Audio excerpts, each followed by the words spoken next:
Hi everyone, welcome to my channel, Zoe in the Books.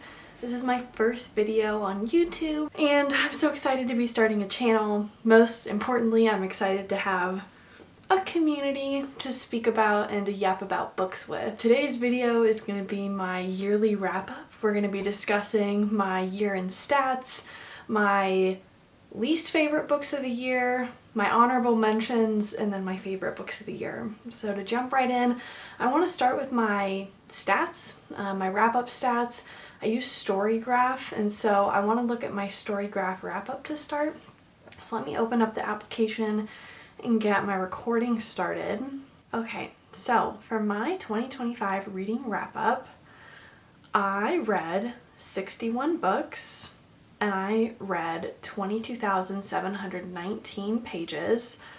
It also included about a half an hour of reading, which usually I convert my minutes to pages. I couldn't find where I wasn't able to convert the minutes to pages, like where in my audiobooks I wasn't able to do that.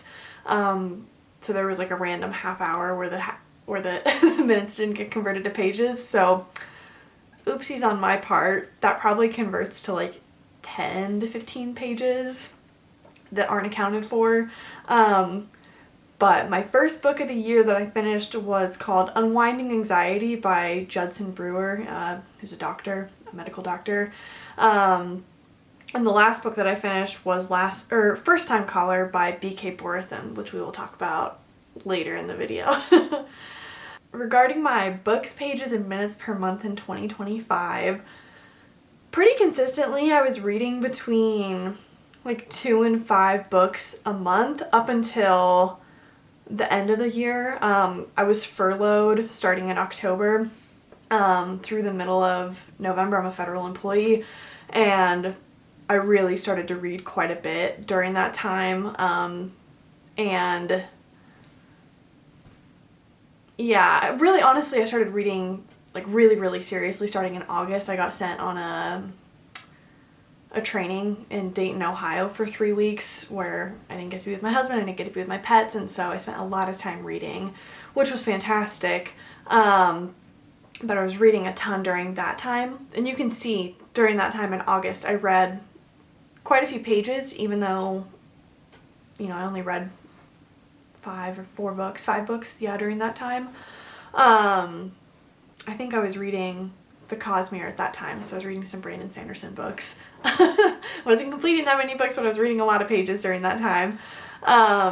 But as a result of being furloughed, I was home a lot, so I was reading a lot. And I think I've figured out a more sustainable method for me to read more regularly in my personal life, even now that I've returned to work full time, and I'm really looking forward to bringing that into the new year. And even though I read 61 books this year, and that's a personal record for me, I hope to read even more in the new year. I set a goal of 50 books this year, because I read 47 books last year. I had set a goal of 36 books last year. I wanted to read 3 books per month last year, and I exceeded that. I read 47 books last year. This year I set a goal of 50 because I wanted to try to exceed 47. I thought, okay, well, if I did 47 last year, 50 seems like a reasonable goal, and I exceeded that this year by hitting 61. And the genres that I spent the most time with this year were fantasy, romance, LGBTQIA plus stories, historical, and science fiction, which isn't really a surprise considering my reading taste. Although last year I think I spent more time with romance and LGBTQIA plus stories than fantasy and science fiction. As I mentioned, I was reading The Cosmere this year. So the longest book that I read was Oathbringer, which I read it on audio and I read it at 1x speed. So you'll see later in the wrap-up, it took me a long time to get through and it was 55 hours and 5 minutes. The shortest book that I read was 32 pages. It was Powwow Day by Tracy Sorrell. I read this for my StoryGraph genre challenge, which I have to remember the exact prompt for that, so hold on, let me get my journal. the prompt was a children's book published after 2020 by a person of color, which Tracy Sorrell is an Indigenous author. So I read that during Native American Heritage Month, and I read another book by her as well, which was nonfiction. I read those at the same day, and both were great. So that was the shortest book I read. The average length of books I read was 374 pages, and it took me around 14 days to finish each book. I think the average length was really drawn out by how long I spent reading the Cosmere books. You'll see when we scroll down, it took me a considerable amount of time to get through the Cosmere books, with them being 50-hour audio books that I read on 1x speed. I'm reading the 4th book right now, Rhythm of War, and I bumped that speed to 1.5 times. 1, because the 1x speed was really, really slow, and 2, because you'll see, so the shortest time that it took me to get through a book was 1 day. I can regularly read, short books that are under 150 pages. I can read those in a day, no problem. But you'll see, okay, right here, Oathbringer took me 70 days to get through on 1x speed. And the narrators, I think it's Michael Kramer and Kate Rading. They're great, but they do read quite slowly, and at 1x speed, it's, I was getting quite frustrated with that. So I've bumped the speed to 1.5 times for Rhythm of War, and that's going quite a bit better for me, and has reduced the time that I'll be spending with that book to like 35 hours. So I'm looking forward to that. And I mentioned I read the 3 first books of the Cosmere. I also read Mistborn Era 1, that whole series during 2025. And so the authors that I spent the most time with in 2025 were Brandon Sanderson. I also have been reading Thousand Autumns by Meng Zishi. And then I also read the first 3 books of the Locked Tomb series of like Gideon, Harrow, and Nona the Ninth by Tamsin Muir. And I'm very much looking forward to Electa the Ninth. I hope that comes out this year. But we shall see. My average rating for 2025 was 3.97. And you can see my spread of ratings. I guess you could say I'm a pretty generous rater.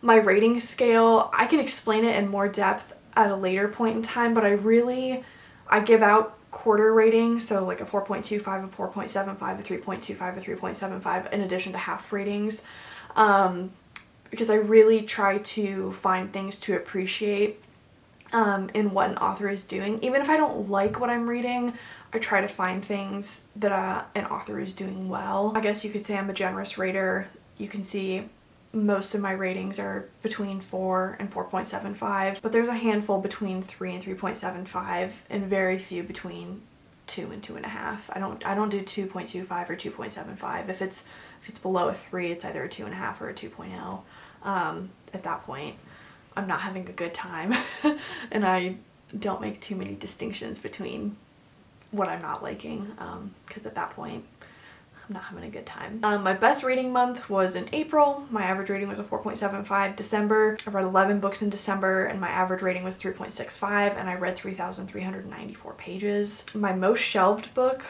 for other StoryGraph readers was Project Hail Mary. I read that this year in anticipation of the movie adaptation that's going to be coming out in 2026 with Ryan Gosling, which I'm excited about because I love The Martian.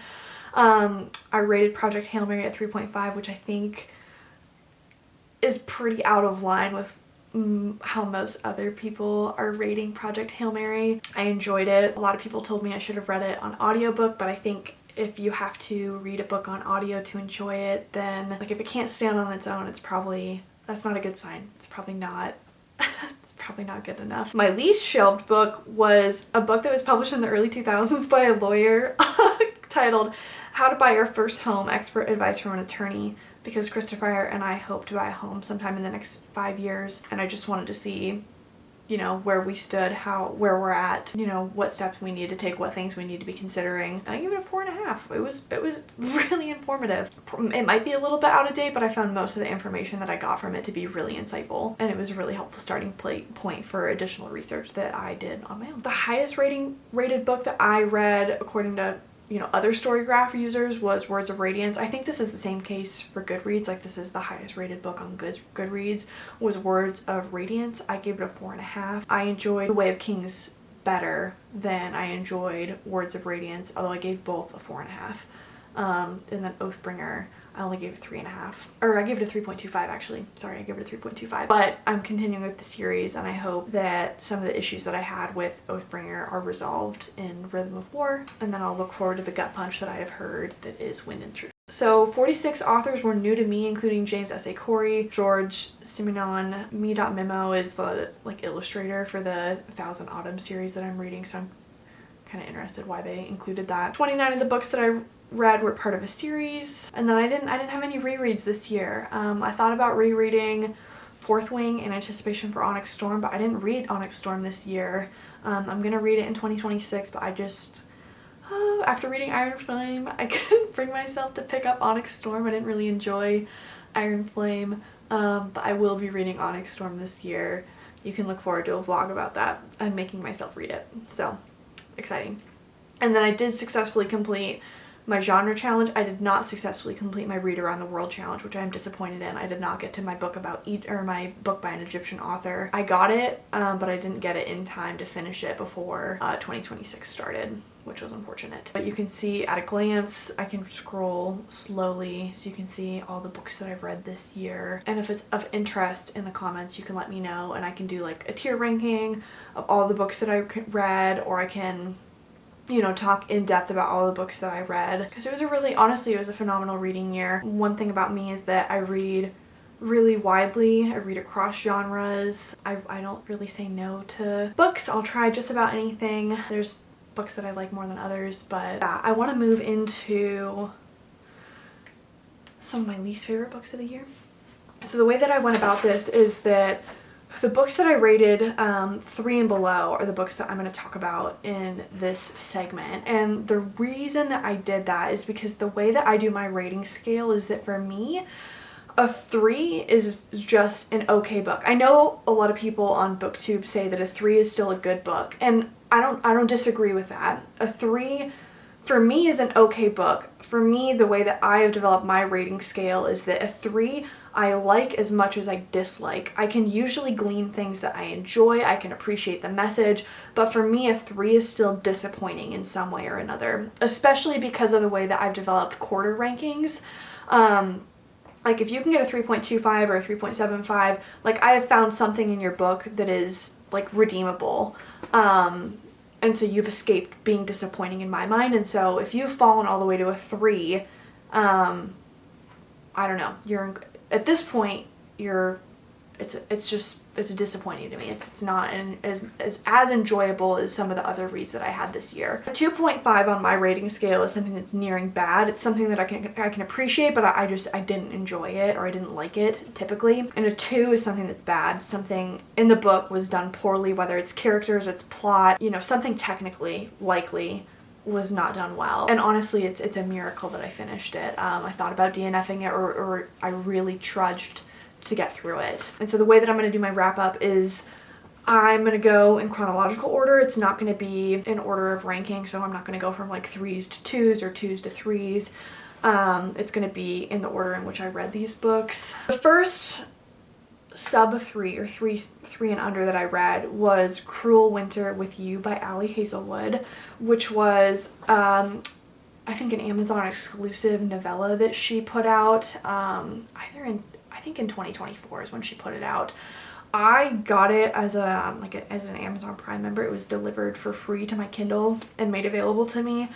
I read it because I was on a plane. I was traveling on a plane for work, and I had finished another book and I didn't have a backup. I didn't have another physical book with me, and I didn't have any other Kindle's books downloaded, and I still had 2 hours on my plane ride, and I don't typically sleep on the plane. So I was like, okay, well, and I don't usually watch movies on the plane. I don't watch a lot of movies in general. So I was like, okay, like let me give a fun little Christmas romance novella a go, and we'll see what I think about this.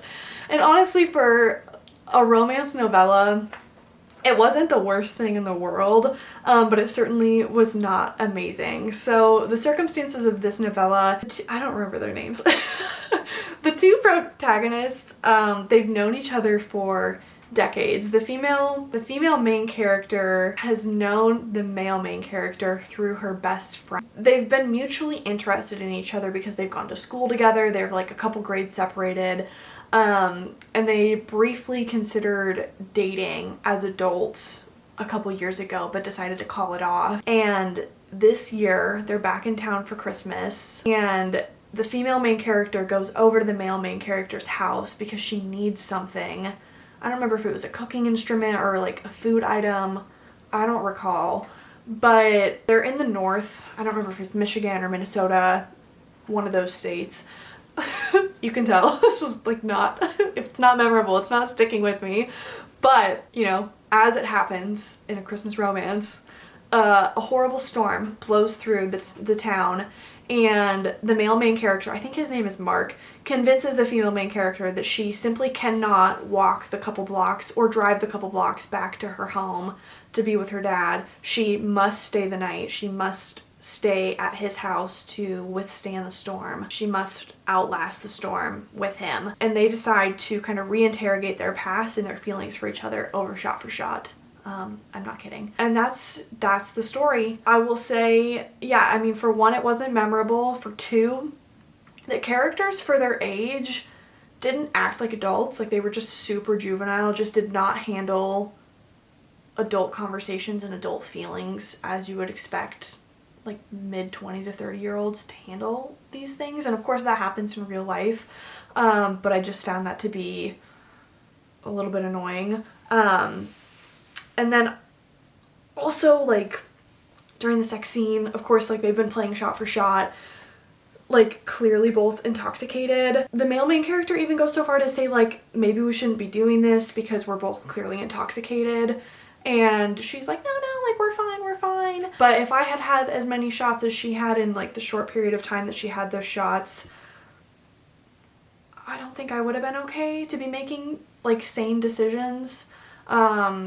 And so, like, I just think in this particular story, we're perpetuating some, like, really concerning behaviors around consent and sexual intimacy under the influence, and that was not pleasant to read about. If I'm remembering correctly, I remember reading that and thinking, I don't love that. Not ideal. And then of course just the like really corny, cringy, like, oh, we're just gonna like heal ourselves in our relationship because it's Christmas. It was disappointing, and that's all I have to say about that one. The next one, part of the same kind of Amazon exclusive little novella series, Merry Ever After by Tessa Bailey. This novella was unhinged. I gave it a 2.5. I had never read a Tessa Bailey. I have since seen reviews by other people, not of this particular novella, but of some of her other books, that she just writes like the most unhinged, raunchiest sex scenes. And yeah, that's what we got. This mini novella was just like a truly deranged single mom small town romance. Our female main character, Evie, works in a thrift shop and has kind of these big dreams of being a designer, and in her free time makes clothing that she wants to sell at this thrift shop. And one day when she's working at the thrift shop, she meets the male main character, Luke. I think his name is Luke, who is a handsome, very large farmer who works in the same small town, and he's looking for jeans. None in the thrift shop fit him, but Evie and Luke make kind of an instant connection that just escalates so quickly. Like, I know it's a novella, I know things have to move fast, but it goes from like meet cute to deranged, horny, obsessive fever dream in 5 pages. And I don't know, it was a wild ride, and I don't think I would classify it as romance personally, but if that's some people's version of romance, I don't want to yuck their yum, but for me, wasn't my vibe. Wasn't quite my vibe, and that's okay. Yeah, another romance next on the list, Deep End by Ali Hazelwood. And this is really such a bummer because Ali Hazelwood introduced me to contemporary romance. One of my favorite, it's my holy grail of contemporary romance is The Love Hypothesis. It's my only 5-star contemporary romance. It's one of the things that got me back into reading, and Deep End is just, it was such a disappointment. I gave it a 3, and it was such a bore. I think for me, part of the issue was that what we were told that Deep End was going to be about BDSM and like exploring kinks and really getting sexy, that was non-existent. While there were a ton of sex scenes in this book, they weren't really kinky. Like, just because you're doing something that's like a tiny bit not vanilla, I don't want to get like too explicit or like spoil things too much, like, but just because you're like going into a different hole, like, that's not the craziest thing in the world, okay? And like several of the sex scenes were totally vanilla, and that's like, come on, if you're gonna tell us that we're doing BDSM and we're doing kink, then like go crazy, like go crazy. But like maybe she felt like she couldn't do it because it's still like mainstream contemporary romance. Like, okay, fine, but don't tell people that we're gonna do kinky BDSM. I don't know. And also for me, there were so many sex scenes, and that really came at the expense of developing and exploring what was supposed to be actual romantic relationship development between Scarlett and Lucas. I think also the premise for Scarlett and Lucas getting together at Penn's, you know, the friend's insistence was pretty strange, and like obviously was gonna like create some issues, like duh. And then I really felt like Scarlett's character development was like superficial, substantive, and Lucas like didn't have any character traits besides being Swedish, sexy, and brooding. Besides that, he was just like a wet paper bag of contemporary romance man. And then also, as a huge fan of The Love Hypothesis, the tie-ins to Olive and some of the other characters from her novels, it felt really sloppy. Like forcing Scarlett to also be into pancreatic science and pancreatic issues just to get her into a lab, just to get her closer to Lucas, just to like continue to introduce us to characters from past novels, took up too much page space that could have been used to actually develop the characters and actually develop the relationship, and it just get me out of this hell that like just won't stop. Oh yeah, so this book was boring and had just no depth. I was ready for it to be done like 30% of the way in, which is so disappointing, because I have come to really love, or I had really loved Ali Hazelwood, but I have been disappointed by Bride. I really didn't like, the orange covered book. I'll insert the cover on the screen. I don't remember what that one was called. And then Deep End was really disappointing. So I don't know if I'm going to read Problematic Summer Romance or if I'm going to have to take a break on some of the other things that are coming out from her. Oh, and then I also didn't like the other one that came out where like Not Actually in Love, or I don't remember. That one was, I was disappointed by that one as well. The only ones that I really have enjoyed were Love Hypothesis and Love on the Brain, which were kind of similar to each other. And the ones that have tried to branch out have been kind of misses for me, so that's been disappointing. Speaking of disappointment, I think my most disappointed, or like my biggest disappointment of the year, and this is gonna be, I don't know, I'm gonna get like some shit for this, but my biggest disappointment of the year has been A Darker Shade of Magic by V.E. Schwab. I gave this book a 2, which really surprised me given the hype around this series, and also given my experience with Vicious by the same author,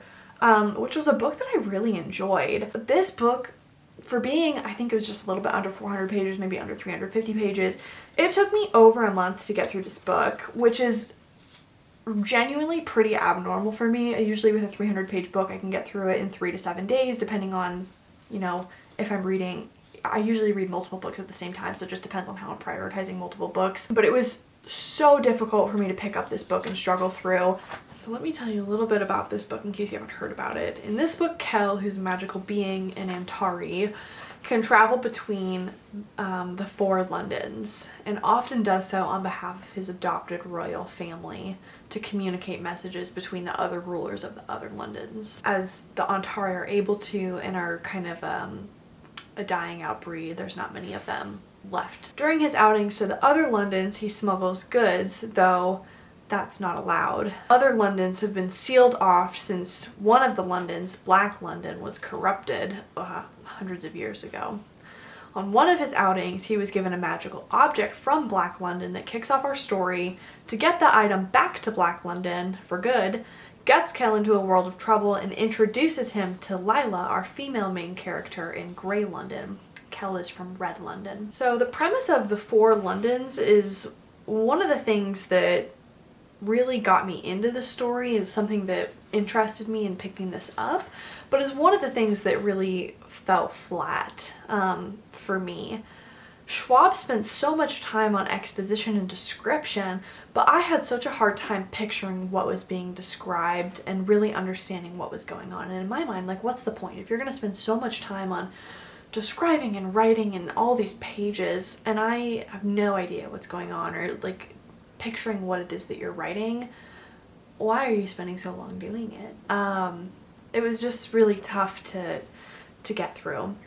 But I think even more criminal than that, the character work was really, really weak. Lila not being like other girls was really, really frustrating. I think in some ways her not being like other girls was well defined, like she's a renowned thief, and that was well explored and well defined, but her obsession with the sea was not well defined, despite living on a boat for several years and living in London, which is a port town, a port city. And then there were other parts of her personality that were just inconsistent throughout the book. Like on one page she'd be described as one thing, 40 pages later she would switch, and then 30 pages later she would describe herself as how she had been described on page 1, despite us seeing 30 pages earlier that she had done something to the opposite effect. And maybe that was done for effect, and maybe that's just a result of like a first-person narration and, you know, us just having to live with what the character thinks about themselves. But it was just frustrating to watch, like, just watch and see that and having to deal with that inconsistency. And then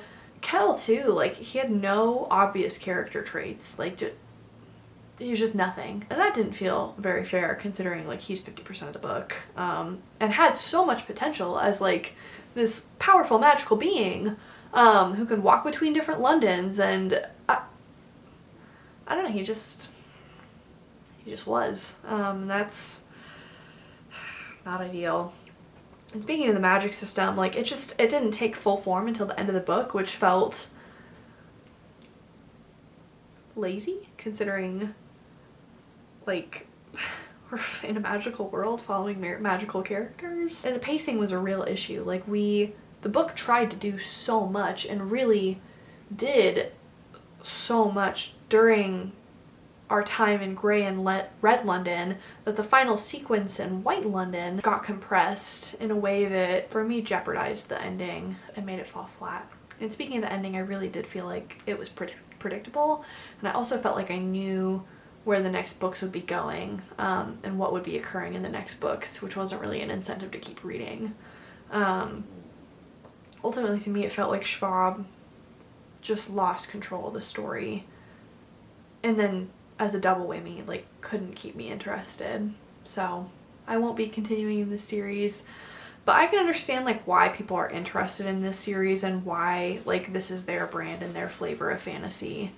But for me, I think my interest in fantasy lies elsewhere, and I will stick to other B.E. Schwab, but this series just wasn't for me. Another fantasy that didn't land well for me this year was Daughter of the Moon Goddess by Sue Lynn Tan. I gave this a 3-star.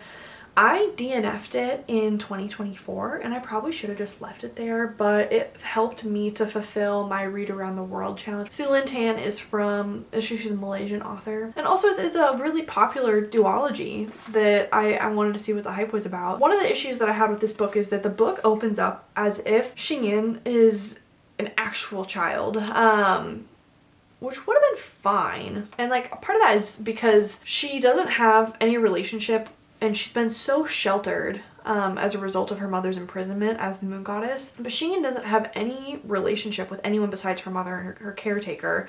And so I understand that like her coming off as a child in the opening sequence is a result of her circumstances. And it would have been fine following like a childlike voice or someone who is really innocent. But so quickly, like in a matter of pages, she transitions from being this like childlike, innocent voice to being a fully mature woman. And that was really jarring. Like I think I would have been more interested in following her trials and tribulations and watching her develop. Like this wasn't a short book. I think there was the space to explore that development, that like character development. I would have been interested to see that because she had a tough couple first months while she was, you know, in hiding and acclimating to like not living in not a palace, but you know, living of well means and getting used to the real world, so to speak. And I would have enjoyed seeing that versus just 360. She's a grown girl now. It was, yeah, like I said, it was just really jarring, and I think it could have been handled with more grace personally, but that was just my experience. And I also I went into this not knowing anything about it. I usually don't read synopses because sometimes they contain spoilers or sometimes they're not very accurate. And so synopses I tend to stay away from. I did not know this was going to be a love triangle. I did not know it was going to be romantasy. Not that I have a problem with romantasy, but I think the issue that I have in this case was that I was not convinced by either of the romantic relationships. I didn't feel an emotional attachment to either of the romantic relationships. I didn't feel chemistry between Shingen or either of the romantic interests. And I didn't root for either of them. I don't care for a love triangle. I was like, oh my god, get me out of this hell that's like brewing between these three people. But then also by the end of the story, I was like, if I have to choose between one of these two guys, like if we're gonna do a love triangle, like at least make it compelling, at least make it feel like it's a competition. But like, okay, if I have to, like, if there's gonna be a triangle, like there's a clear winner. So like if you're gonna do a love triangle, at least do it well. And I didn't feel like it was done well. Like I felt like, okay, like I think there's a clear winner. And if it goes the other way in the second book, which I'm not gonna read, then I'm gonna be a little bit surprised. But also like, if she kind of was like, oh, I'm gonna go my own way, like I don't need no mans, I'd be like, that's the right answer in my opinion. But that would just, I didn't read it, I don't know, but like that would be like, good job, girl. Speaking of which, I think both men's decisions and the way in which they interacted with Shingen and used Shingen and their own kind of character direction within the story was easily predictable based on like the clues and the information that we were given in the story, which didn't make it a particularly enjoyable read. And then, you know, still speaking about characters and the interactions between all these characters, for being immortals, you know, hundreds of thousands of years old potentially, these people all spoke like juveniles. And we talked about Shingen being like, you know, sheltered and young. Fine, okay, give her a pass. But the other two guys, some of the dialogue was so cringy, so teenage-esque. It was like uncomfortable at times to read, and I was kind of confused by some of the decisions there. But overall, yeah, I just wasn't emotionally attached to anything, and so I'm not going to be continuing the series. But I will say one of the things that I really liked that Zhu Tan did, that I like in any fantasy, is really lush description of like anything that we're gonna see in a fantasy, whether it's like nature, the foliage, the palaces, the clothing, the accessories. She did that really well. Like I had a really clear picture of everything we were seeing, and it was so beautiful, like given the settings, like being in an immortal realm, like different immortal realms, being in the mortal realm, the things that they were wearing.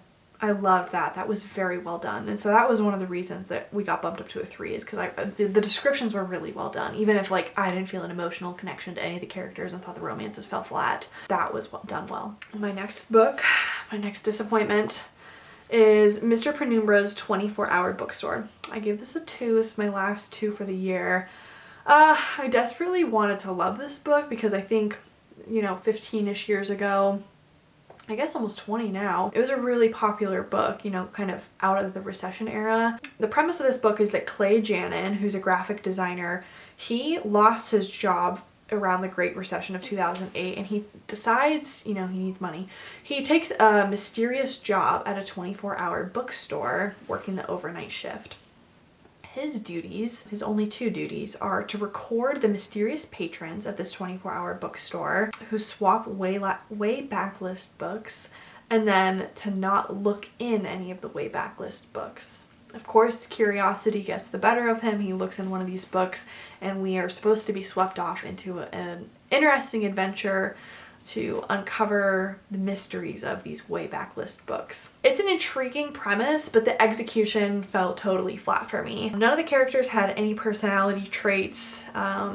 Mr. Penumbra was the only one who had really any promise, but that was totally eviscerated when he relied on like the stereotypical old man one-liner of "my boy" when talking to Clay, our protagonist. Every single time, every single line when he was like talking to Clay, "my boy." It just rubbed me the wrong way.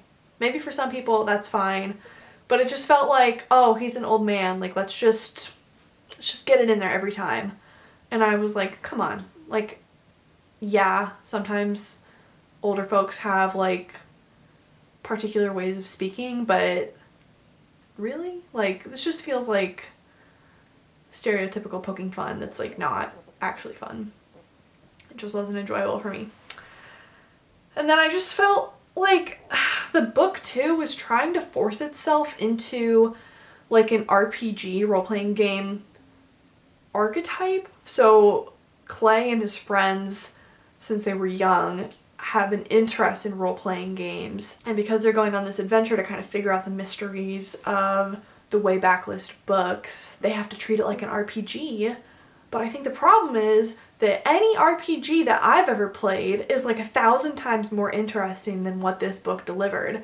And so you're giving me the promise of an RPG, like we're going to be a band of wizards, we're going to be a band of knights, we're going to be a band of paladins, and we're going to go solve a mystery, we're going to go on an adventure. I'm like, hell yeah, let's suit up, let's go do this thing. But what this book delivered was so stale, and also it just, in this context, it came across so corny. I yucked my yum, because I'm all yum for an RPG, but this yucked all over it. As I mentioned, we were promised adventure, and while we did travel, we went to New York, we went to Nevada, we went to like different places to uncover some pieces of some mystery. There was like no suspense, there was no intrigue, there were no stakes, and it just wasn't interesting. It was just boring. I was like, okay, I'm just like mindlessly following these characters around, and for what? And for what? It was just, well. And I think part of the issue too was that our main character never like really had to face a hard challenge. He never had to really do anything for himself. He never had to do deep research. He never had to face failure, because he was empowered by all the people around him. Like, he miraculously, conveniently had a millionaire best friend. He had a girlfriend who worked at Google and was like relatively high ranked, and had all sorts of people at his fingertips who were willing to drop everything at the drop of a hat to come and help him, which is great. It's wonderful to have friends around you in high places who are willing to help. But in this setting, in this story, it was all just too convenient and just not fulfilling at all. There was just never a challenge. It just made the whole story feel really stale. With the exception of the very beginning, when we're in the bookstore, like just starting to get the breadcrumbs of the mystery. But that was over as quickly as it started. And from there, it just kind of devolved into meh. My next book is Slay by Brittany Morris. This is an example of how a 3 can still be a good book. And I just have to preface this by saying that this book packed a punch, and I think it's still an incredibly important read. And while it wasn't my perfect read, I think the author, Brittany Morris, passionately unveiled the unique challenges confronting Black gamers. I felt like it was a gift, really, getting let into the world that she created, like, the video game world that she created, but also just getting to experience the debates occurring within the Black community. And I really feel like this is a must read for teenage gamers. So let me tell you a little bit about what this book is about. So Kira Johnson is a 17-year-old game developer who developed Slay, an MMORPG for Black gamers to create a safe space for over 500,000 players. We witness a series of bouts between the top players of Slay, but one of the bouts is delayed, we find out, because a real-life player is killed after a deal having to do with the in-game coins goes wrong. The discourse around the game and whether it's exclusionary lights up, and within the game, a challenger tries to usurp Kira and take control from within. And, you know, on the sideline, Kira is also dealing with personal challenges with her boyfriend, with getting accepted into college, and, you know, also hiding the fact that she's the developer of this game. Like, nobody knows that she's the developer of this game, and so she's maintaining secrecy, trying to live like a normal teenage girl life, as normal as it can be as like a black girl in America, in a predominantly white neighborhood in like a wealthy, affluent part of Seattle, Washington. Again, this book, there were parts of this book that made me tear up. I felt like there were just some really important debates, really important things being said in this book. And like, as someone who loves video games, as someone who grew up playing video games, as someone who has felt a measure of exclusion when it comes to playing video games as a woman, like not as a black, like obviously I'm not black, there was certainly a measure of relatability that I felt different, similar but different. And I just think it's really easy for people when you can hide behind a screen to just be really hateful. And so, like I said, I think for teenage gamers, for young gamers, I think this work of literature is really important to just understand the impact of the words that you say and your behavior online. But that being said, for me, you know, I just had some challenges with this book, and some of them are just personal things, and then others really did come down to the structure of the book. So for me, it took me about 100 pages to get into, in part because there were just so many things introduced. You know, it's a fast-paced book. Sometimes I struggle personally with fast-paced books. We're introduced really quickly to the dynamics of the game, a lot of debates happening within the black community and around just like what it means to be black in America. I think that part was done really well. Like, it's meant to overwhelm the reader and like put you in the shoes of like a black person. Like, this is what a black person has to go through every single day. Like, these are the thoughts that a black person has every day, that like these are the considerations that we have. I think that part was done well, but just like that on top of like, okay, there's family issues, there's college issues, there's boyfriend issues, there's the game issues, and oh my god, there's like this traumatic event that happens outside of the game that implodes the game, but then also creates these like really big societal issues. It was just a lot to happen, all kind of within like 80 pages. I was like, oh my god. It was overwhelming, but then also like at the same time I was like, okay, like what do I focus in? Like, okay, like let's find out, like what are we gonna, okay, it just took me a minute to like really focus. For me, yeah, it just took me a little bit to get into and like really be intentional about. But once I was there, I was locked in, and I was like, okay, we're into this, like let's go. Especially once we got to the plot point about like, okay, like a real life teenage player was killed and there was like real implications for Kira. I was like, okay, I'm locked in, we're good to go. And like there's real debates happening and like there's other perspectives introduced. That I was like, okay, I was locked in, I was ready to go. I think also, like within those first 100 pages, there were several typos and then also issues in describing the rules of combat that took me out of the story. For instance, there's like a 5-second rule that was described in the bout where like the first player had an advantage and then the second player had a 5-second delay that was supposed to be introduced, and then the 5-second delay wasn't actually enforced, and so I was left wondering, is that actually happening, or am I missing it, or am I supposed to assume that it's going to happen?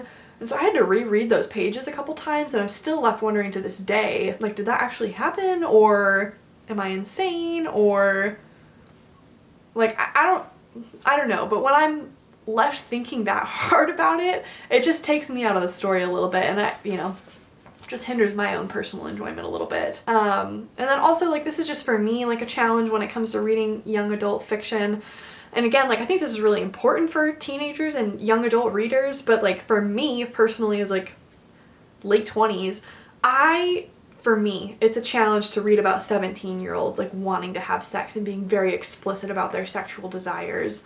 And like what they want to do sexually. There were no sexually explicit scenes in this book, but there was like clear yearning and like clear horniness. 17-year-olds have sex. It's normal for 17-year-olds to have like safe consensual sex, but it's just not something that I want to read about at this stage in my life. And that's a me problem. That's like 1,000% a me problem. I think it's important that this exists in young adult literature and that it's like safe for 17-year-olds to be able to explore this. It's just not intended for like me and my audience, and that's a me problem, and that's like part of what brought down the rating for me personally. And it's just also like particularly problematic when the boyfriend in the novel is like actually abusive.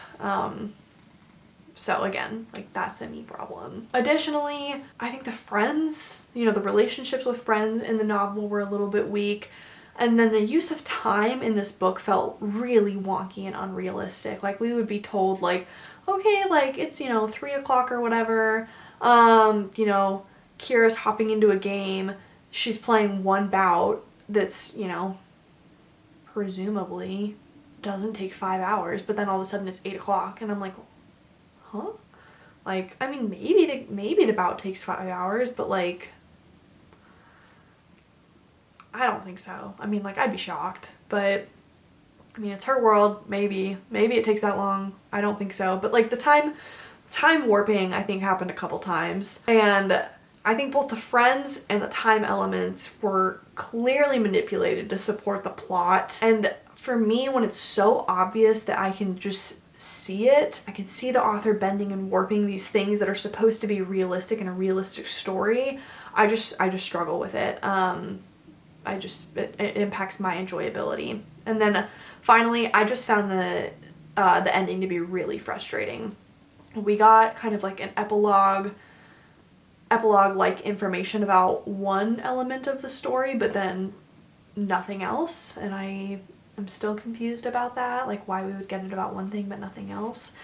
And then everything that was introduced as an issue outside of the game wasn't resolved, which wasn't satisfying or realistic. And I think we could have had, like a 5 to 10 page epilogue tying everything up. And I think in a book that chose to handle so many sensitive and important topics, like we could have had the grace to at least have like a solid ending that like realistically and gracefully handled the ending of this book. But that's just my opinion. And then I told you all that we would get to First Time Caller by B.K. Borison.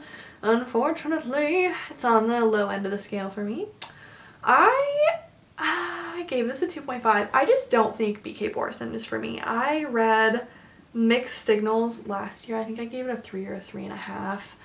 And okay, so First Time Caller was cute. I liked that it was set in Baltimore because I live in the DC area. Baltimore's pretty close to me. I've been to Baltimore. I liked the concept of a romance radio show where the two protagonists slowly fall in love after the female main character's daughter calls in for her. I thought that was really cute. I really liked that it was dual POV because I love reading from a male main character's POV in a contemporary romance.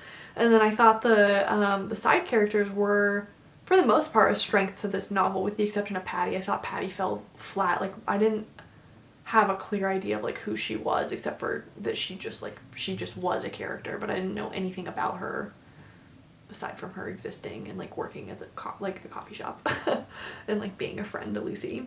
And then I also liked the banter and post-chapter little dialogues. I thought those were cute. And so yeah, while the setup was decent, I think I knew almost immediately that this book was gonna annoy me because Lucy's repeated internal monologues about, her thoughts on love and, her wants. I thought we could have cut that down. Like, this book was almost 400 pages. I feel like we could have cut down on that quite a bit, or used that space to actually develop the relationship, or like develop Aiden as a character, or like fix some of the pacing issues. Apollo is here. Boop. Give me a say hi. I felt like the whole plot was really predictable. And I had the same issue with the last B.K. Borison book that I read. I saw every major plot beat coming from a mile away.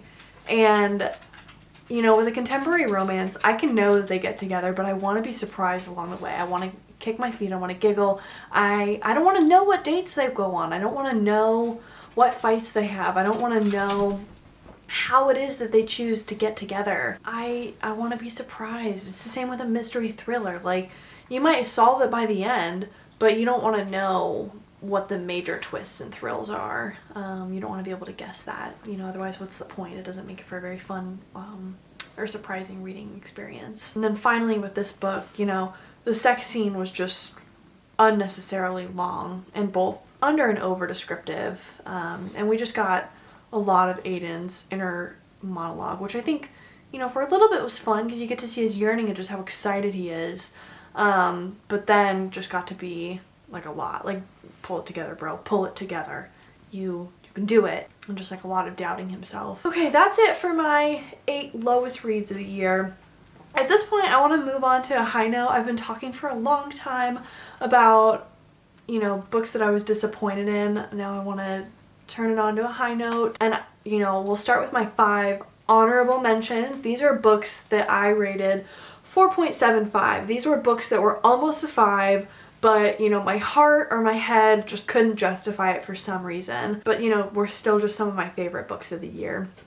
And sometimes I don't have a real reason as to why it wasn't a 5. Sometimes my 5-star reads are just things that I had a 5-star feeling about. You know, sometimes it's intangible. You can't really describe or justify like why it was, but 4.75 just didn't quite get there. But it was still an amazing book, still an amazing reading experience. But for the most part, I will try to give you a reason as to why it wasn't a 5-star. So again, these are in chronological order as to when I read them.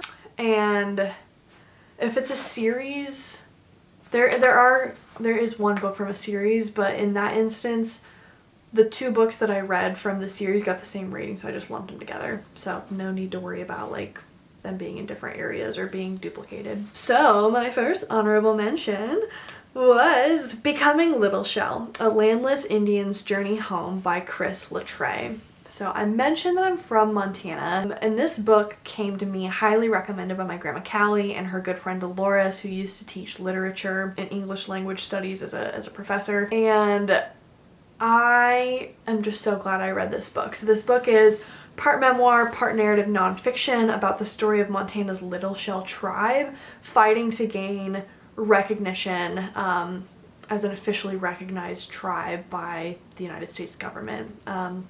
This is a fight that had been occurring for like over 100 years, and finally they gained recognition in the last 5 years. And it was beautifully intermingled with Chris Latre's, you know, personal story about understanding his own identity, being a Native American, and some of his own experiences. And being from Montana and Chris Latre writing from my hometown of Missoula, Montana, this book was emotional, nostalgia-laden, love letter to the land and original people of Montana, as well as a critical analysis of the historical and contemporary challenges that Native people face in Montana and beyond. And while it's largely focused on Native people in Montana and kind of the Plains region, I think a lot of the things that Chris Latre talked about can be applied more broadly, although he is really intentional about saying like he doesn't speak for all Native people. But he clinically dismantled, I think, so many myths that are perpetuated about Native people and just falsehoods that are perpetuated about Native peoples and communities, while humbly exploring perceived truths, and again intermingling his own experiences and his own stories being Native but also growing up in like a predominantly white community and also having like white family. And I, you know, that was really my favorite part of this story, was his skill in weaving a larger story of the Little Shell tribe and their fight with his own search for identity and community, specifically his search for community and like being part of that tribe and getting closer to his tribal connections there, growing up kind of apart from the tribe but becoming an integral part of it, especially as he researched and wrote this book. And so I'm so glad I read this book, in part because of the nostalgia that it brought me being from Montana, but I really think this is a critical read for understanding modern Native issues, and it's just approached with such humility and grace and tackles so many really important issues for contemporary Native issues. And I highly recommend. I'm just so glad I got to read it this year, and I hope more people will pick it up and take the time to learn about you know, the Little Shell people, but also just, you know, Chris's story and, you know, yeah, like I said, just some of the contemporary issues facing Native peoples. My next 4.75, my next honorable mention that I read is the 5th season, and then later I read The Obelisk Gate by N.K. Jemisin. This dark science fiction apocalyptic fantasy series is absolutely fantastic. Everyone, you know, when I used to be on Bookstagram, I'm not on Instagram anymore, but when I was on Bookstagram taking recommendations to people, this series was so highly revered and so frequently recommended. I'm so glad I took this recommendation and finally took the plunge and read the first 2 books in this series. I gave both books a 4.75, and I just think both were absolutely fantastic. Both books offer an incredible social commentary on another level, stretching trauma through the life and identity of women fighting to survive in a world that hates on the basis of identity and the powers that these women hold. And I really think Jemisin is a master of character development, of crafting real, flawed, and complicated characters with unique motivations.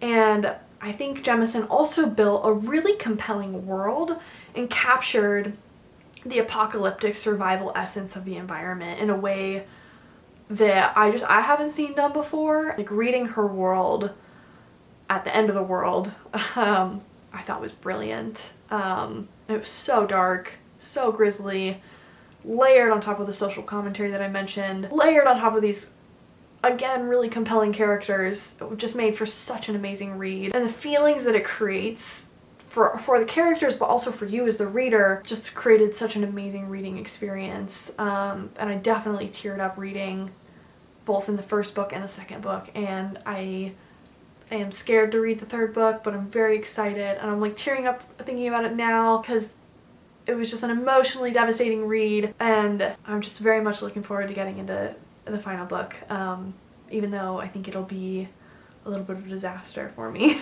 emotionally, that is. My third honorable mention is Trust by Hernan Diaz. I am not going to give you a synopsis of this book because I think you should go into it blind. That's how I went into it, and I think it's what makes the reading experience. Go into it confused. Go into it not understanding what's happening. I would say, you know, yeah, you read, it's broken into 4 parts. I read the first part and I was like, okay, like I'm reading the first part, this is going well.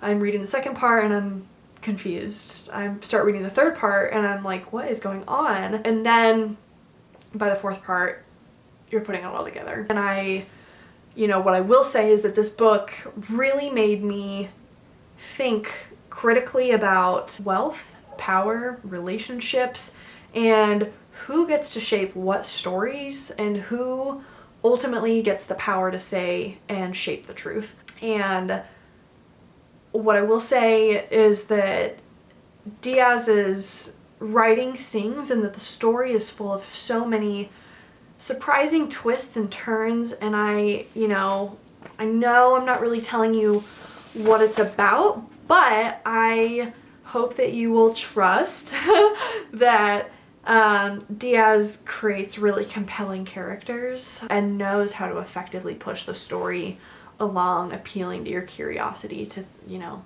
see what's next and see how the story unfolds, while offering a really sharp social commentary on, you know, gender, wealth, power. Really fantastic. So, and it is historical fiction set in the past. I guess you could take that for what you will. So that was kind of interesting too. 4th is Ambition Monster by Jennifer Romolini. This is another memoir. I picked up this memoir on a whim when I went to the library, and I'm so glad I did. I picked it up at a time when I was really struggling with burnout at my job, and really struggling with kind of what my next steps in my career were. I was really struggling with a job that I had, and you know, treatment by my management, and feeling totally exhausted and overwhelmed by the tasks that were being given to me and just what was being asked of me. I mentioned I'm a federal employee. Things have been tough for federal employees for the last year or so. A lot of people have been asked to step up, especially younger employees like myself. You know, people in lower grades have been asked to take on additional responsibilities. If people have been taking the deferred resignation or retiring early or, what have you. And so it's just been a challenging time. And in my particular position, I was a remote employee. I had to return to office, and I just had a lot of responsibility on my shoulders without a lot of top cover support. And, it was just a challenging time in my career where I felt like I was at a fork in the road and I needed to make a decision. And this book came at a really important time for me as I was trying to figure out how to navigate what to do next. And this memoir just contained really, really important lessons about capitalism, trauma, work culture, workaholism, perfectionism,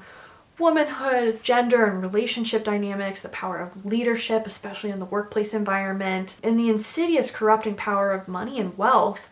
And I think Romolini provided a beautiful and detailed close-up of her life that really framed her approach to work, and her writing was both illuminating and heartbreaking. And the examples that she provided, regarding her relationship to work, I really was able to see myself in a lot of the examples that she provided, and also in a lot of the detailed statistics and facts that she provided about workaholism and perfectionism and things like that helped me reframe the way that I look at work and just think about how I approach work and the boundaries that I want to set and how I want to have a healthy relationship with work. And so I thought this was a really brilliant memoir, and I just thought she wove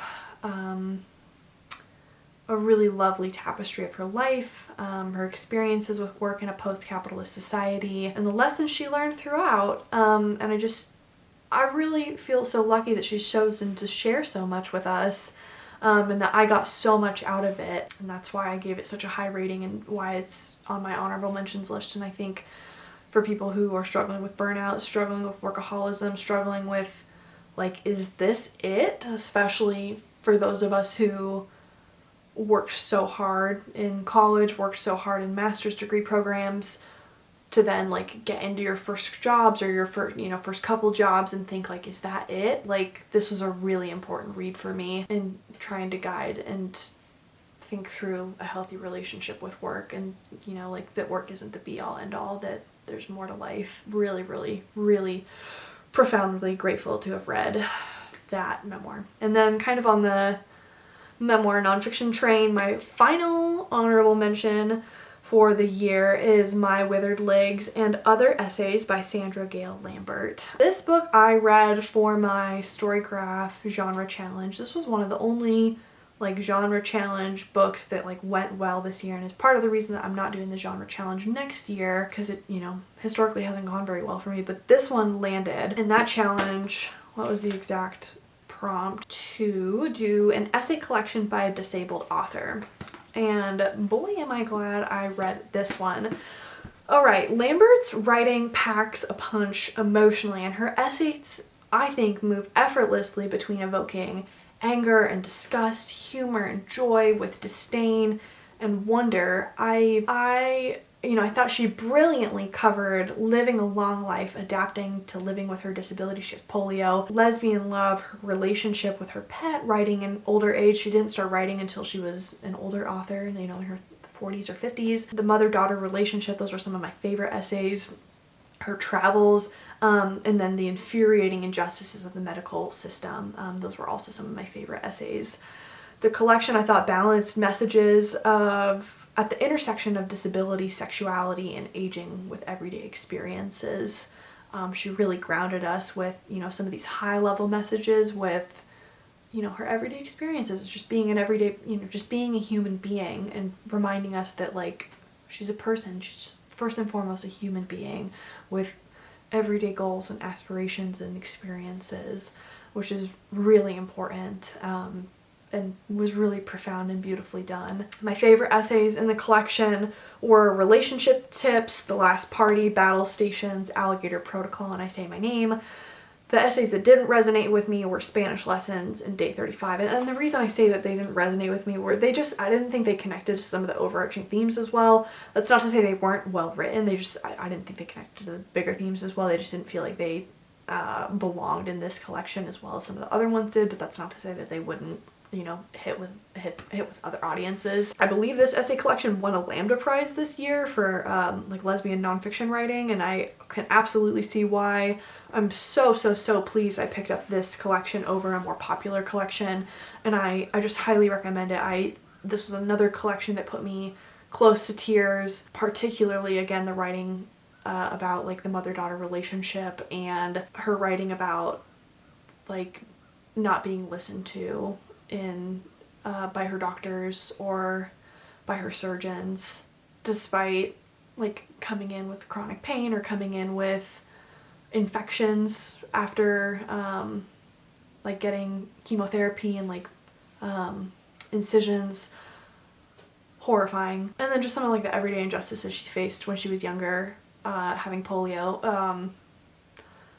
Just horrifying, some of the things that like people go through, but specifically like people with disabilities. It's just it's collections like this that I like to read to like really ground yourself and remind you like what other people go through, and just get a little bit of a dose of some other perspective. So really glad I got to read that.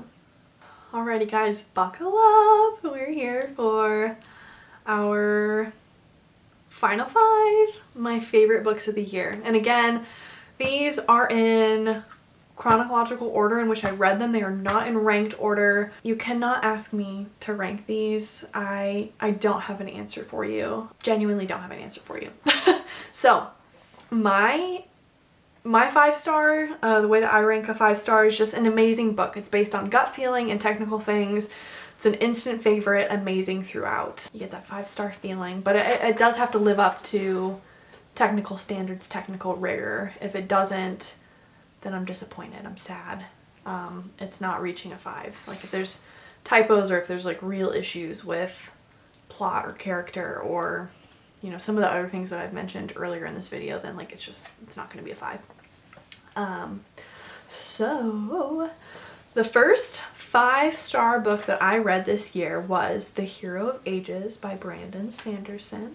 This is book number 3 in the Mistborn Era 1 series. Since this is the conclusion to Era 1 of the Mistborn series, I really can't tell you too much about it, but I can say the series is a high fantasy defined by complex world building, a unique magic system, political maneuvering, and I think most importantly, like insurgency and rebellion. This is the only book of the year that made me really cry. I've mentioned throughout this video that I've teared up for others, but I uncontrollably cried at the end of this book after seeing the character arcs and reading what I would consider a perfect ending to a series at the end of this book. I also found, you know, the ending to this series to be unexpected. While we've seen Sanderson in the first book and even the second book do some unexpected and painful things, he really went there in this one, and he delivered on, you know, I think what a lot of his fans will call like the Sanderland. And I think we've talked about him being a world builder, but he, over the course of 2 books, has developed so many storylines, which are all really, really important to creating this story. And I remember going into the 3rd book thinking, there's no way he's going to be able to tie up all of these storylines. Like, he's introduced too many things, and he did it. He tied up the many different storylines that he introduced, including some that he started at the very, very beginning of the first book. And I think that's a truly impressive feat. And I so far I am enjoying Mistborn, the trilogy, better than the Cosmere, in part because I think he's done a better job of containing the storylines within Mistborn than the Cosmere. I think the Cosmere is just so big right now.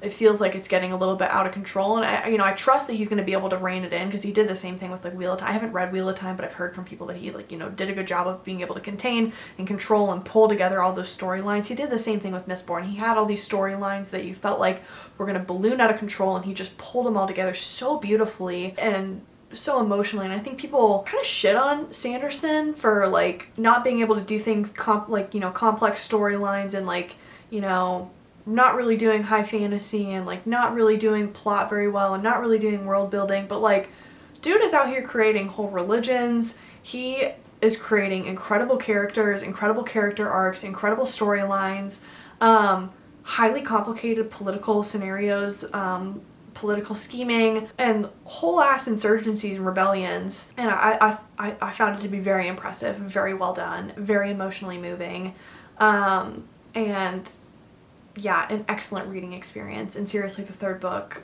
tied it up, I thought, perfectly, and was, yeah, like I said, very emotionally moving. And so, yeah, if a book makes me cry the way this one did, it's a 5-star. Like, it's a 5-star. I was in public. Like, I'm in public walking my dog. Tears. Tears on audio. And yeah. And it was unexpected. Like, there were so many unexpected things about this book. Like, it went in several directions that you just weren't thinking it was going to go. I think that's impressive. So, good on you, Brandy Sandy. And yeah, after seeing what you did here, I shouldn't doubt what you're going to do in the Cosmere. But that was my first 5-star of the year. My next 5-star was The Dream Hotel by Layla Lalami. This is my second book by Layla Lalami. I picked this up because I saw she was basically headlining the National Book Festival, which is hosted in DC, usually around Labor Day. And I didn't know what it was about. Like I said, I don't really read synopses, and so I picked it up. And, you know, usually Layla Lalami, her other books have kind of been about, like, the immigrant experience, like, something to do with the immigrant experience. Literary fiction of sorts. I didn't know what this was going to be about. I had no idea. And so let me tell you what it's about. So, in a not-so-distant future United States, a new agency, the Risk Assessment Agency, is stood up to reduce and prevent crime using data analytics bolstered by artificial intelligence and algorithms. On the way back from London, Sarah, our protagonist, is stopped at the airport after an incident on the plane, which she's not even a part of, and detained after her interview with the Risk Assessment Agency goes poorly and dreams raise suspicions, leading to her risk score being too high. Follow Sarah through her almost year-long retention, as well as SafeX, the retaining company's efforts to explore retainees. We see Sarah struggle with her retention, identity, relationships, sanity, and her effort to prove her innocence. All the while, SafeX is running a lucrative business, profiting off of the retention of all women who have too high of risk scores based on their dreams, their potential to commit crimes that they've committed many years in the past, and other things that the Risk Assessment Agency considers to be risky. This book, I thought, was written, it's subversive, but it's also written with such sharp insight. It's a dystopian novel, but it's also literary in the way that it's approached. And, you know, while I was reading it, I felt anger, I felt horror, I felt disgust, I felt anguish, but, you know, you also felt like this reality could come much sooner than the not-so-distant future that I think Lalami placed it around the 2050s, if, you know, I'm doing my math correctly. And honestly, in reality, part of what Lalami is describing is already here. We retain migrants and asylum seekers through the for-profit prison industrial complex, sometimes indefinitely. That commentary was certainly visible. Sarah herself, our protagonist, is an immigrant herself. Her parents are immigrants. She's Moroccan. She's of Moroccan descent, and that was certainly part of the commentary as she was coming over. Coming back, you know, she was nervous that she was being detained because she's brown, and that was part of some of the discussions that she had with her father, and part of what was instilled with her as a child, like, you know, staying out of trouble, that sort of thing. You know, as long as people are involved and profit is to be made, decisions will often be made to exploit others for said profit, and that's something we do in this country right now in the prison industrial complex for both prisoners and other types of retainees that we keep in this country. And then on the point of privacy and this idea of monitoring dreams and using algorithms to try to detect crimes, and, you know, privacy is a right, but I think this is a really interesting commentary specifically on the topic of dreams and dream monitoring. I could definitely see us giving up that right for convenience, and in the hands of the wrong people, it's something that can be weaponized. It's something that we often give up, and look at the example of cookies or social media, things like that. Like, human beings in the 21st century often give up our rights to privacy for convenience, and that's something that is discussed at length in this book. And I think the last thing I'll say about this book is that a lot of reviews on BookTube have taken issue with the speed of the ending and the introduction of an additional perspective, but I would say when viewed through the lens of capitalism and for prison profitability, the prison industrial complex, both made perfect sense to me, and I think we're just very well done.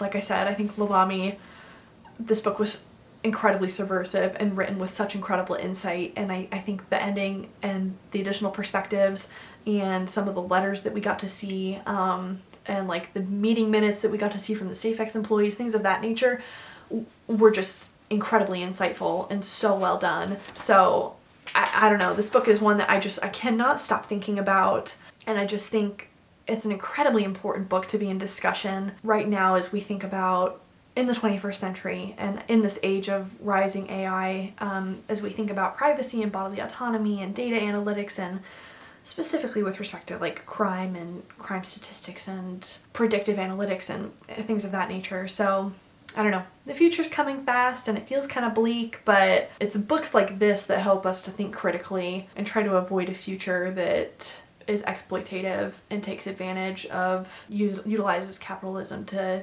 unethically take advantage of people like Sarah and others who are unsuspecting. My next 5-star read was Lucifer by Joost van den Vondel, who is like a Dutch classical author from the 1600s.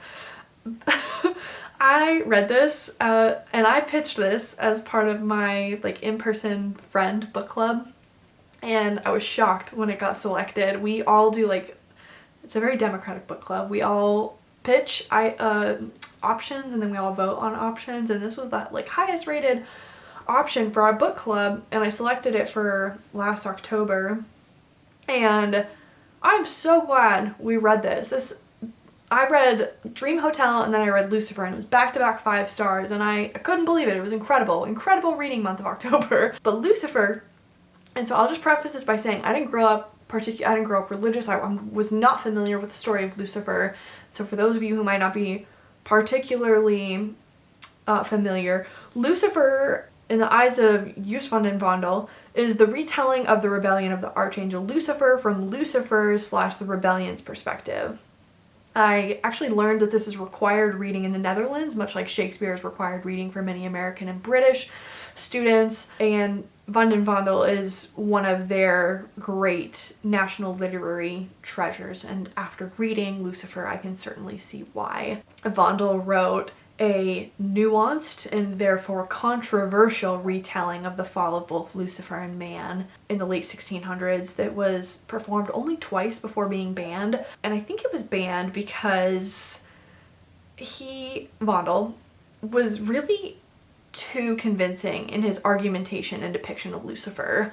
As a reader, I felt great sorrow and empathy for Lucifer and his followers. Vondel did tragedy too well. He made the villain too likable. We empathized too strongly with Lucifer, and if we talk about an anti-hero, like Lucifer is my guy. I think he's the hero of this story. I am so strongly team Lucifer. I'm willing. I was like, I'm ready to write an essay for this man. I'm ready to fall on his sword. I am team Lucifer all the way. The argumentation was so strong. If I was a Catholic, I'm switching sides.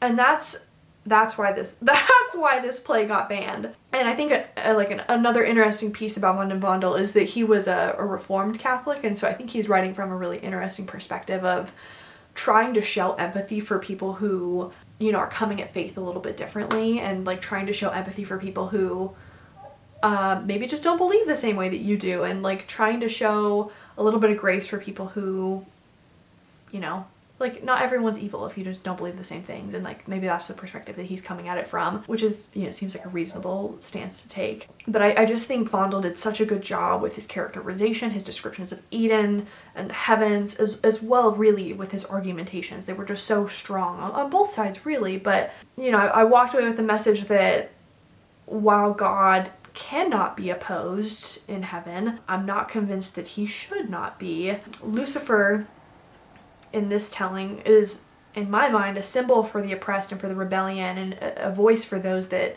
will not and should not follow blindly when the consequences are just too great, which I realize in the Catholic faith is pretty radical. And so I'll say, if you want a good book club pick, this generated some really incredible discussion in our book club. And like I said, this book made me want to jump off a cliff and then write an essay.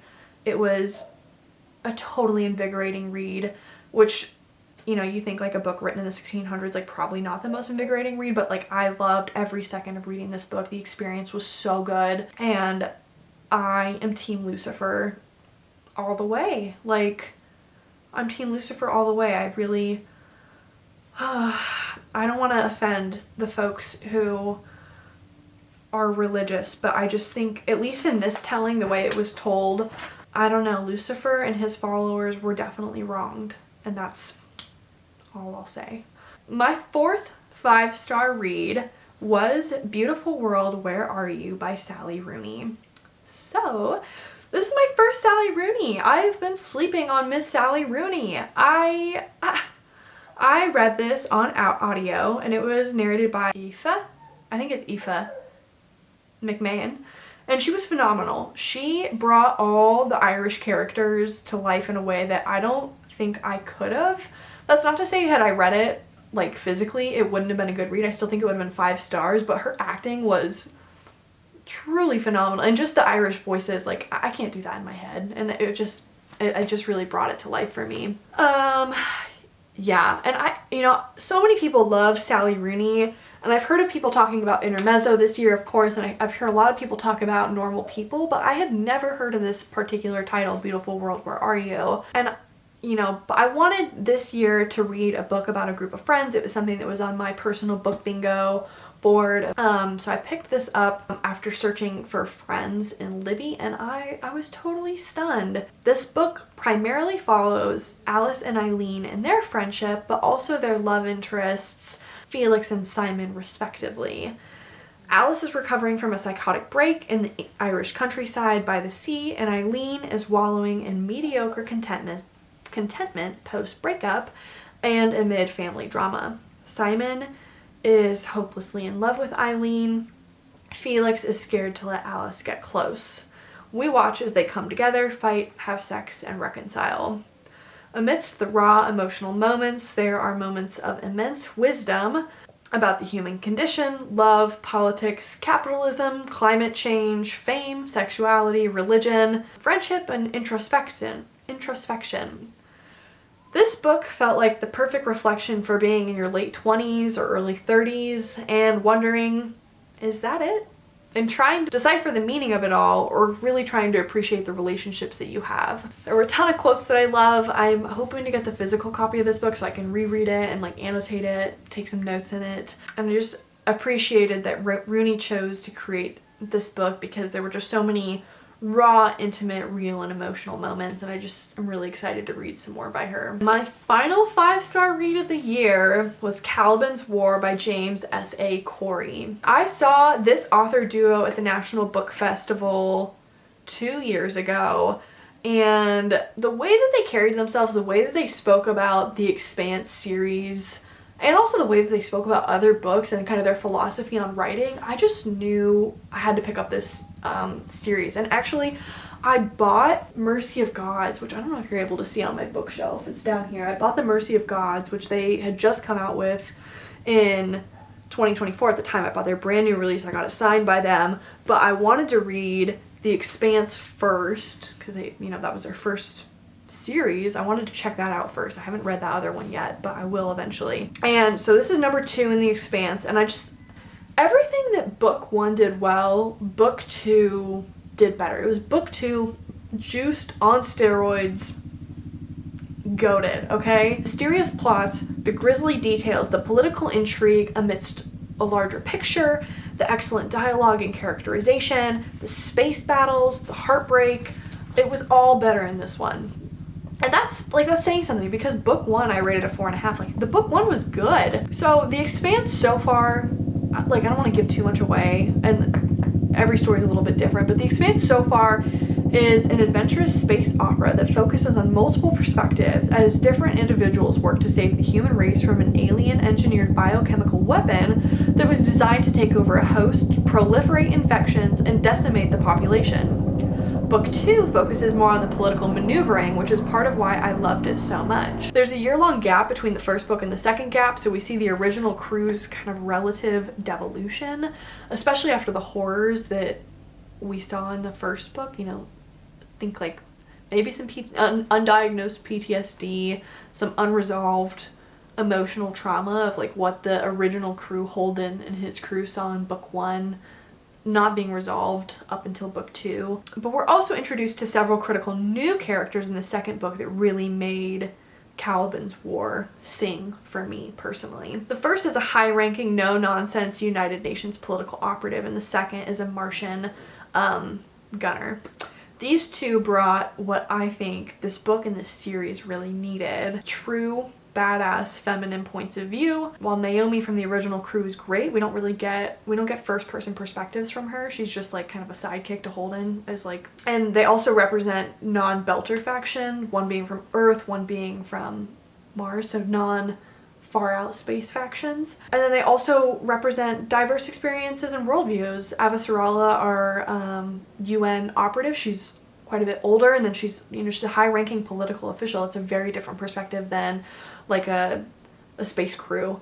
And then a Martian Marine, she's like an experienced military person, and while 2 of the crew have military experience, she's currently serving in the military, and she's from the Martian military, not from the Earth military, ex-Earth military. And while the pilot is technically, I think he served in the Martian military, he's no longer active duty. So I don't know, just different perspectives that I think are really important and really help to enrich this story. And we definitely saw that as we progressed in the story and the ways that the characters all interacted with each other. I thought it was great. And then, you know, as I mentioned, I love the political games. I love the intrigue that was injected into the book. It was touched on a little bit in book 1, like some of the political maneuvering between the belt, you know, the outer space, Earth and Mars, but it was really front and center with this one, with Avasarala being one of our main POVs that we're following, and some of the maneuvering that she's doing behind the scenes to try to keep everyone in check.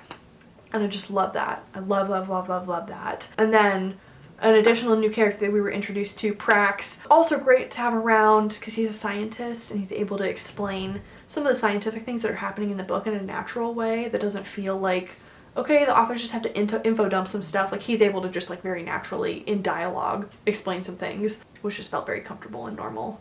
So very excited to keep going with this series and eventually watch the TV show adaptation. But those were, you know, all my highs, all my lows, and then also my stat wrap up for the year. I will say, moving forward into 2026 and things that I learned. On the low side, I'm going to stay away from YA. I'm going to move away from like rom-com-y contemporary romance. I think I need to stick more with kind of romances that have heavier themes, or like just more grounded characters, like real life situations, real life people.